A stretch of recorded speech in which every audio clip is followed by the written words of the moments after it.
કચ્છી લેવા પટેલ સમાજ education and medical trust સંચાલિત કે Patel super speciality hospital, Indian society of critical care medicine Bhuj chapter અને કચ્છ ક્રિટિકલ કેર સોસાયટીના સંયુક્ત ઉપક્રમે કચ્છ જિલ્લાના ઇતિહાસમાં પ્રથમ વખત લકવા એટલે કે સ્ટ્રોકના દર્દીઓ માટે એક વિશેષ એડવાન્સ્ડ સ્ટ્રોક નેટવર્ક અને પ્રથમ ડેડિકેટેડ સ્ટ્રોક હોટલાઇન નંબરનો પ્રારંભ કરવામાં આવ્યો છે. આ મહત્વપૂર્ણ શૈક્ષણિક અને તબીબી કાર્યક્રમનું આયોજન રવિવારના સવારે ભુજના મિર્જાપુર રોડ પર આવેલા રામી ધ શ્રીનિવાસ પેલેસ ખાતે કરવામાં આવ્યું હતું, જેમાં IMA Bhuj, physician association Bhuj અને નીમા કચ્છ જેવા અગ્રણી તબીબી મંડળોએ વિશેષ સહયોગ આપ્યો હતો. આ આયોજન દરમિયાન સમગ્ર કચ્છ વિસ્તાર માટે ઇમરજન્સી સ્ટ્રોક હોટલાઇનની અધિકૃત જાહેરાત કરવામાં આવી હતી. કચ્છ જેવા ભૌગોલિક રીતે અત્યંત જટિલ અને ક્ષેત્રફળની દ્રષ્ટિએ દેશના સૌથી મોટા જિલ્લામાં લકવાના દર્દીઓ માટે શરૂઆતના 4.5 થી 6 કલાક અત્યંત નિર્ણાયક માનવામાં આવે છે, જેને તબીબી ભાષામાં ગોલ્ડન અવર્સ કહેવામાં આવે છે. આ ગોલ્ડન સમયગાળામાં જો દર્દીને યોગ્ય અને તાત્કાલિક ગોલ્ડન પીરિયડ સારવાર મળી રહે તો તે લકવાની ગંભીર અસરમાંથી સંપૂર્ણપણે સાજો થઈ શકે છે. હવેથી કચ્છના કોઈપણ અંતરિયાળ ખૂણે જેવા કે લખપત, રાપર, ખાવડા, નલિયા, અંજાર કે ગાંધીધામથી લકવાના લક્ષણો ધરાવતો દર્દી સામે આવે ત્યારે પરિવારજનો, જનરલ પ્રેક્ટિશનર કે સોશિયલ વર્કર્સ તુરંત આ હોટલાઇન નંબર પર સંપર્ક કરી શકશે. આ ફોન કોલ સીધો કે પટેલ હોસ્પિટલની ડેડિકેટેડ સ્ટ્રોક ટીમ પાસે પહોંચશે, જે દર્દીના નજીકના સેન્ટર ખાતે પ્રાથમિક તપાસ, સીટી સ્કેન કે એમઆરઆઈ કરાવવાથી લઈને સેન્ટ્રલ હબ સુધી લાવવા માટેનું ચોક્કસ માર્ગદર્શન પૂરું પાડશે. કે પટેલ હોસ્પિટલના ગ્રુપ સીઈઓ ડોક્ટર મેહુલ કાલાવડિયાએ કહ્યું હતું કે આજે આપણે કચ્છની ધરતી પર એક એડવાન્સ સ્ટ્રોક સેન્ટર શરૂ કરવા જઈ રહ્યા છીએ. આ એક એવું સેન્ટર છે જે સ્ટ્રોક અને એક્યુટ સ્ટ્રોકથી પીડાતા ઘણા બધા દર્દીઓનો જીવ ચોક્કસપણે બચાવશે. કે પટેલ હોસ્પિટલમાં ઉપલબ્ધ આ આધુનિક સેન્ટરમાં neuro physician, neurosurgeon, critical care, emergency medicine અને સપોર્ટ સ્ટાફ સહિતની એક સંપૂર્ણ સ્ટ્રોક ટીમ કાર્યરત છે. અમારી પાસે પ્રેમબ્રા સ્ટ્રોક સિસ્ટમ જેવી અદ્યતન સિસ્ટમ છે જે મિકેનિકલ થોમ્બ્રોક્ટોમી કરવા માટે સક્ષમ છે અને તે બ્રેન સ્ટ્રોકના દર્દીઓને નવજીવન આપી શકે છે. આ ઉપરાંત સ્ટ્રોક માટે એક ડેડિકેટેડ હોટલાઇન પણ લોન્ચ કરી છે, જેના પર કોલ કરીને દર્દી કે તેમના પરિવારજનો સીધા ઇમરજન્સી ડિપાર્ટમેન્ટ સાથે વાત કરી શકશે અને યોગ્ય માર્ગદર્શન મેળવી શકશે. Today we are launching an advanced stroke center in the land of Kutch. This is the center which will definitely save a lot of patients' life, those who are suffering with the stroke and the acute stroke. So this is the advanced center in which anyone can have any symptoms of the stroke or anything which is related with the brain stroke, we can definitely help. In KK Patel Hospital, we have an advanced center where we have a complete stroke team, including neurophysician, neurosurgeon, critical care and emergency medicines and the other support staff who will work for you to treat a stroke. And we have a advanced system like Penumbra stroke system which can able to do the mechanical thrombectomy and which can give you the new life in brain stroke. So all the people, those who are have any kind of symptoms, they can take help of this stroke advanced center. And we had also launched one dedicated hotline for the stroke helpline where anyone can call on this number which is displayed here, and they can directly talk with our emergency department and they will guide you for the same. મારા મિત્ર છે આનંદભાઈ સોની, એમને પોતાને અહીંયા જ્વેલરીની shop છે. હવે જ્યારે કેકે Patel hospital ખુલી ત્યારે શરૂઆતના સમયમાં 2022માં એ પોતે દુકાન પર કામ કરતા હતા અને અચાનક જ એમને ખેંચ આવી દુકાન પર, અને ખેંચ આવી એટલે એમના ભાઈ જે મોટા ભાઈ નિમેશભાઈ છે એમણે મને ફોન કર્યો કે ભાઈ આનંદને અચાનક જ દુકાને ખેંચ આવી છે. એટલે મેં એને તાત્કાલિક કીધું કે તું નિયર બાય હોસ્પિટલ જે સૌથી નજીકની છે ત્યાં પહોંચી જા. પછી એવું ના કરતાં એમણે તરત જ સીટી સ્કેન કરાવી કચ્છ રેડિયોલોજીમાં અને ત્યાંથી સીધા કેકે પટેલ હોસ્પિટલ આવ્યા. અને કેકે પટેલ હોસ્પિટલ આવ્યા ઇમરજન્સી રૂમમાં, એટલે હું ત્યાં હાજર હતો. અને એના પછી અમે એનો એમઆરઆઈની પ્લેટ જોઈ તો એમાં એક જમણી બાજુનું બ્રેઇનની વેસલો બ્લોક થઈ ગઈ હતી, જે આપણે સાદી ભાષામાં સ્ટ્રોક કહીએ છીએ. એટલે અમે તરત જ એમને એક થ્રોમ્બોલાઇસિસ જે પ્રક્રિયા છે, એક ભારે ક્લોટ તોડવાનું ઇન્જેક્શન આપ્યું અને વિધિન 30 મિનિટ્સ ઇન્જેક્શનનો પાવર પૂરો પણ નહોતો થયો, ડોઝ પૂરો પણ નહોતો થયો, અને ત્યાં સુધીમાં જ આનંદભાઈના જે ડાબી બાજુના અંગ અટકી ગયા હતા કામ કરવાના, એ તરત જ કામ કરતા ચાલુ થઈ ગયા અને આપણી થ્રોમ્બોલાઇસિસની પ્રક્રિયા સફળ થઈ અને વિધિન 30 મિનિટ્સ આનંદભાઈ પરમેનન્ટ ડેમેજથી બચી શક્યા. આ વસ્તુ કહેવાનો અમારો અર્થ એ જ છે કે ઝડપી સારવાર અને યોગ્ય સમય ઉપર જો સારવાર કરવામાં આવે યોગ્ય માર્ગદર્શન હેઠળ તો લકવાને લીધી થતી પરમેનન્ટ ખોડખાપણના લીધે આપણે બચી શકીએ છીએ અને કોઈકનું જીવન બચાવી શકીએ છીએ. તો time is brain is very true in this case સિનારીઓ. And આજે આનંદભાઈ પોતાની રૂટીન લાઈફ સાથેની જીવન લાઈફસ્ટાઈલ જીવે છે, યોગ્ય કસરતો કરે છે, બધે ફરવા જાય છે. એના પછી પોતે સ્પીતિ અને લેહ લદ્દાખ જેવી જગ્યાઓ પણ બાઇક રાઇડ પણ કરી ચૂક્યા છે અને આજે એમને કોઈ પણ જાતની ખોડખાપણ કે કોઈ પણ જાતની શારીરિક અભાવતા અને કોઈ પણ જાતનું નુકસાનકારક જીવન છે નહીં. એમનું પોતે રૂટીન લાઈફસ્ટાઈલ જીવે છે. કાર્યક્રમના અંતિમ ચરણમાં ક્રિટિકલ કેર નિષ્ણાંત ડોક્ટર ઋગ્વેદ ઠક્કરે સ્ટ્રોકમાંથી સાજા થયેલા દર્દીઓની સફળતાની વાર્તાઓ રજૂ કરી હતી અને ભારપૂર્વક જણાવ્યું હતું યોગ્ય સમયે યોગ્ય નિર્ણય લઈને મેળવેલી તબીબી મદદથી દર્દીનું આખું જીવન અને પરિવાર બચી શકે છે. આ ઉપરાંત senior neurosurgeon doctor Tariq Khatri અને ઇમરજન્સી મેડિસિન નિષ્ણાંત ડોક્ટર ભક્તિ રૂડાણી જેવા અગ્રણી સુપર સ્પેશિયાલિસ્ટ તબીબોની ટીમ દ્વારા સમગ્ર કચ્છમાં સ્ટ્રોકની સારવારને નવી ઊંચાઈ પર લઈ જવાનો મક્કમ નિર્ધાર વ્યક્ત કરવામાં આવ્યો હતો.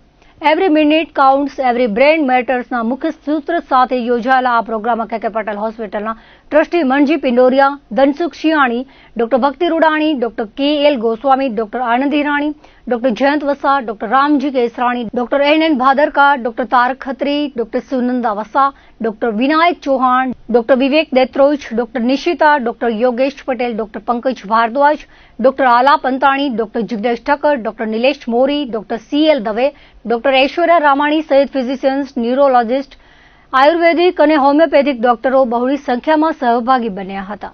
આજનો વિષય છે, આજની અમારી જે ઇવેન્ટ છે કે પટેલ સુપર સ્પેશિયાલિટી હોસ્પિટલ અને શ્રી કચ્છી લેવા પટેલ સમાજના એજ્યુકેશન અને જે મેડિકલ ટ્રસ્ટ છે એના તરફથી એક આજે ઓફિશિયલ લખવા માટેની સ્ટ્રોક હોટલાઇન નંબરનું એનાઉન્સમેન્ટ કરવામાં આવ્યું છે. એ સ્ટ્રોક હોટલાઇન નંબર છે 02832 236 001.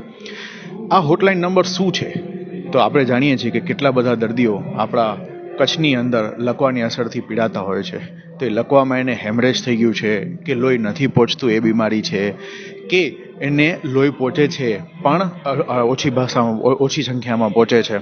તો આ પ્રકારના લકવાના દર્દી માટે કોઈ પણ જો આપણી સામે આવે છે, કોઈ પણ ડૉક્ટરની પાસે, કોઈ જનરલ પ્રેક્ટિશનરની પાસે, કોઈ સોશિયલ સર્વિસ કરતા વ્યક્તિની પાસે, કોઈ પરિવાર પાસે કે એમના ઘરમાં, એના પડોશમાં જ્યારે એ લોકો આવી રીતે લકવાનો દર્દી જોવે છે તો લકવાની પરિસ્થિતિમાં એવું હોય છે કે એના ઇનિશિયલ 4.5 થી 6 કલાક એવા હોય છે કે જ્યારે જો એને તાત્કાલિક સારવાર મળી રહે તો એ એના લકવાની તાત્કાલિક સારવારથી સંપૂર્ણપણે પાછા સ્વસ્થ થઈ શકે છે. નહીંતર આપણે જાણીએ છીએ કે લકવાની સારવારમાં મોડું થયા પછી એ લકવાગ્રસ્ત દર્દી એ પરિવાર માટે પણ અને પોતાના માટે પણ કેટલું બધું આગળ જતાં કપરો સમય પસાર કરતા હોય છે. તો આવું કોઈ પણ વ્યક્તિ કચ્છની અંદર જ્યારે પણ લકવા સહિત દેખાય છે, લકવાગ્રસ્ત દેખાય છે કોઈ પણ ડૉક્ટરને કે કોઈ પણ જનરલ પ્રેક્ટિશનરને કે કોઈ પણ વ્યક્તિને, કચ્છના દર્દીને, તો તાત્કાલિક આ નંબર ઉપર ફોન કરવો.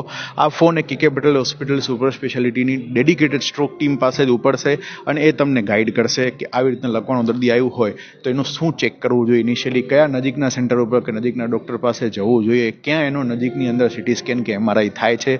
એ બધું સ્ટ્રોક ટીમે એક સારું એવું એક એનાલિસિસ કરેલું છે ને એના ઉપરથી એને ગાઈડ કરી અને એને તાત્કાલિક સારવાર કઈ રીતે કચ્છમાં મળી શકે. કેમ કે કેટલા બધા આપણા કચ્છ એક બહુ વાસ્ટ એરિયા છે, ધ લાર્જેસ્ટ ડિસ્ટ્રિક્ટ. તો એમાં એક છેડેથી ભુજ સુધી કે ગાંધીધામ સુધી વાગડના દર્દીને કે ખાવડાના દર્દીને પહોંચવું, નલિયાના દર્દીને જે ડિફિકલ્ટ છે, તો એ નજીકના સેન્ટર ઉપર પહોંચી અને કેવી રીતે સ્ટ્રોક ટીમ સાથે સંપર્કમાં રહી અને લકવાવાળા દર્દીને તાત્કાલિક સારવાર અપાવી શકે છે એ માટેનું એક આ નવું અવતરણ છે એ KK Patel super speciality hospital અને શ્રી કચ્છી લેવા પટેલ સમાજ એજ્યુકેશન એન્ડ મેડિકલ ટ્રસ્ટે લોન્ચ કર્યું છે. આ સાયન્ટિફિક સેમિનાર દરમિયાન ન્યુરોલોજિસ્ટ ડોક્ટર નીરજ વાલાણીએ ઇસ્કેમિક સ્ટ્રોકની આધુનિક સારવાર, લોહીના ગંઠાવા ઓગળવાની દવાની પદ્ધતિઓ અને વર્ષ 2026ની નવીનતમ આંતરરાષ્ટ્રીય માર્ગદર્શિકાઓ વિશે વિગતવાર માહિતી રજૂ કરી હતી. ત્યારબાદ ઇન્ટરવેન્શનલ રેડિયોલોજિસ્ટ ડોક્ટર તેજેન્દ્ર રામાણીએ મગજની મુખ્ય નસમાં લોહીના ગંઠાવા દૂર કરવાની અદ્યતન ટેકનોલોજી એટલે કે મિકેનિકલ થ્રોમ્બેક્ટોમી અને પિંડબા ટેકનોલોજીના જટિલ કિસ્સાઓ વિશે ઉપસ્થિત ડોક્ટરોને માહિતગાર કર્યા હતા.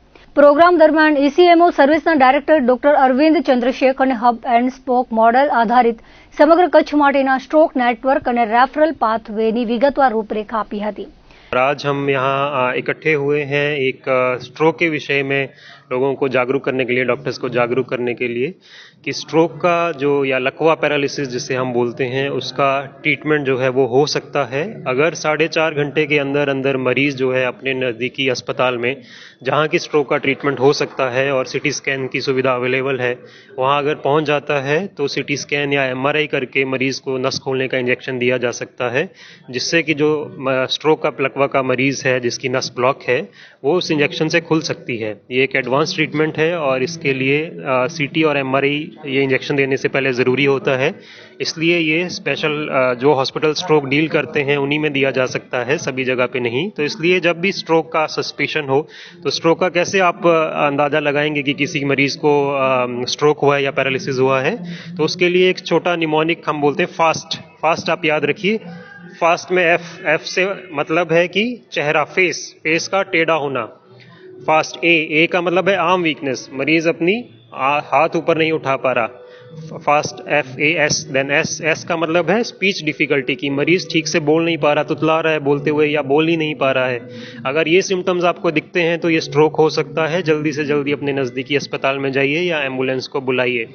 इस कार्यक्रम का मकसद यही जनता में ये स्ट्रोक के ट्रीटमेंट के बारे में संदेश देना है कि ट्रीटमेंट हो सकता है, आप स्ट्रोक को पहचानिए और नज़दीकी अस्पताल में जाइए जहां स्ट्रोक का इलाज हो सकता है। आज हमारे यहाँ इस कार्यक्रम में हमारे एक हॉटलाइन का भी लॉन्च होने वाला है, जिसमें हम एक नंबर कच्छ रीजन के लिए लॉन्च करने जा रहे हैं, जिसमें अगर आपको स्ट्रोक का अंदेशा है तो उस नंबर पे कॉल कीजिए और हमारे डॉक्टर्स आपको गाइड करेंगे कि नज़दीक में कौन सा अस्पताल है जहां पे कि ये स्ट्रोक का ट्रीटमेंट हो सकता है।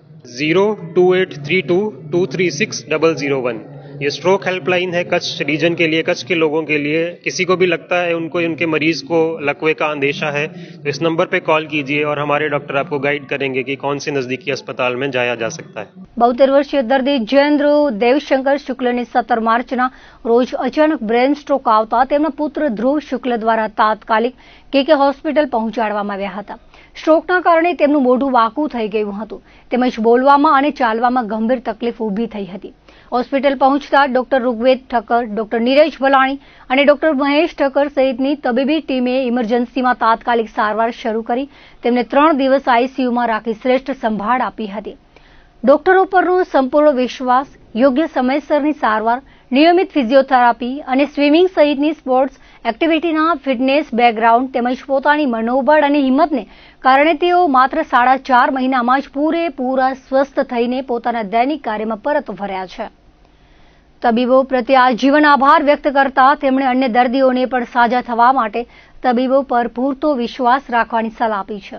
મને તાજેતરમાં હમણાં 17 માર્ચ 2026ના બ્રેઇન સ્ટ્રોક આવી ગયેલ। અચાનક જ મને પોતાને પણ ખબર ન પડી, પરંતુ મારા સન ટ્રેવ શુક્લે મને તાત્કાલિક KK હોસ્પિટલમાં લઈ અને મને ત્યાં સમગ્ર ડૉક્ટરની ટીમ હતી, જે ઋગ્વેદ ઠક્કર સાહેબ ડૉક્ટર નીરજ બલાની સાહેબ અને ખાસ તો અમારા ડૉક્ટર મહેશ ઠક્કરે જે મારા માટે થઈ અને જે પ્રયત્નો કર્યા અને મારી હાલત એકદમ ખરાબ જ હતી। હકીકતમાં પણ અત્યારે આપ ઇન્ટરવ્યૂ લ્યો છો, હું એમ કહું છું કે ખરેખર તો મારો ઇન્ટરવ્યૂ 17 માર્ચ 2026ના લેવા જેવો હતો કે જ્યારે મારું મોઢું પણ વાંકું થઈ ગયું હતું, બોલી પણ નહોતો શકતો, હું ચાલી પણ નહોતો શકતો।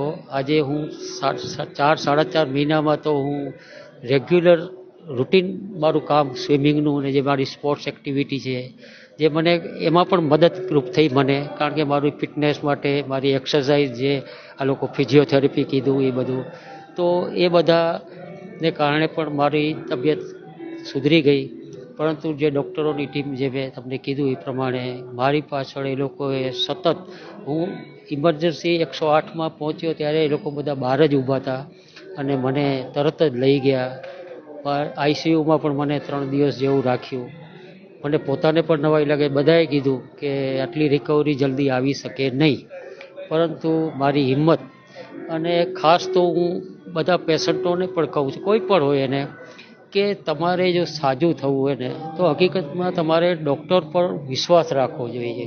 અત્યારના લોકોમાં મને ખ્યાલ છે કે એ લોકો વિશ્વાસ નથી રાખતા. મને સંપૂર્ણપણે હું જેને કહેવાય ને કે તાબે કે શરણે થઈ ગયો હતો. મેં કહ્યું સાહેબ આપ જે કરો એ બરાબર, પરંતુ એ લોકોએ જે મારી ટ્રીટમેન્ટ સારવાર કરી એ ખરેખર હું આજીવન હું ભૂલી શકું એમ નથી.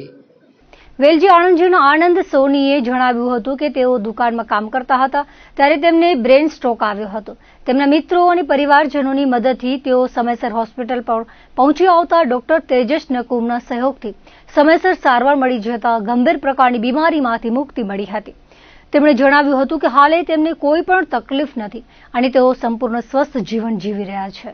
હું દુકાને કામ કરતો હતો ત્યારે જ મને બ્રેન સ્ટ્રોક આવ્યો હતો, એટલે હું પડી ગયો હતો. પછી મારા ભાઈએ ફોન કરીને બધે એમ્બ્યુલન્સ બોલાવી ને બધો કર્યો. અહીંયાથી એમ્બ્યુલન્સમાં આવીને અમે સીધો MRI કરાવીને હોસ્પિટલ પહોંચ્યા. ત્યાં મને ડૉક્ટર તેજસ નકુમને બધી વાત કરી હતી મારા ભાઈએ, ને એને બધો કરાવી આપ્યો. ને એમાં મોટો ઇન્જેક્શન અપાવીને મને જે નહોતો હાલતો અંગ એ બધો ચાલુ થઈ ગયો. અત્યારે એક પણ જાતનો કાંઈ નથી. અત્યારે મુન્દ્રા બારોઈ નગરપાલિકા દ્વારા સોમવારે શહેરની જર્જરિત ઇમારતો દૂર કરવાની કામગીરીનો પ્રારંભ થયો હતો. મુન્દ્રા બારોઈ નગરપાલિકાના ચીફ ઓફિસરની ઉપસ્થિતિમાં શહેરના ભાટિયા ચોક વિસ્તારની નજીક જર્જરિત ઇમારતને ધસવાની કામગીરીનો પ્રારંભ થયો હતો. ચીફ ઓફિસર વૈભવ વ્યાસે જણાવ્યું હતું કે શહેરની 7 જેટલી જર્જરિત ઇમારતોને ધસવાનું કામ અંદાજે 15 દિવસ સુધી ચાલશે. ઘણા વર્ષો બાદ મુન્દ્રાની બંધ હાલતમાં જર્જરિત ઇમારતોને ધસવાનું કામ સોમવારથી શરૂ થયું છે. દર્શક મિત્રો, આ હતા અત્યાર સુધીના કચ્છ ટીવી સમાચાર. ફરી મળીશું નવા સમાચારો સાથે, નવી અપડેટ સાથે. ત્યાં સુધી મને રજા આપશો. નમસ્કાર.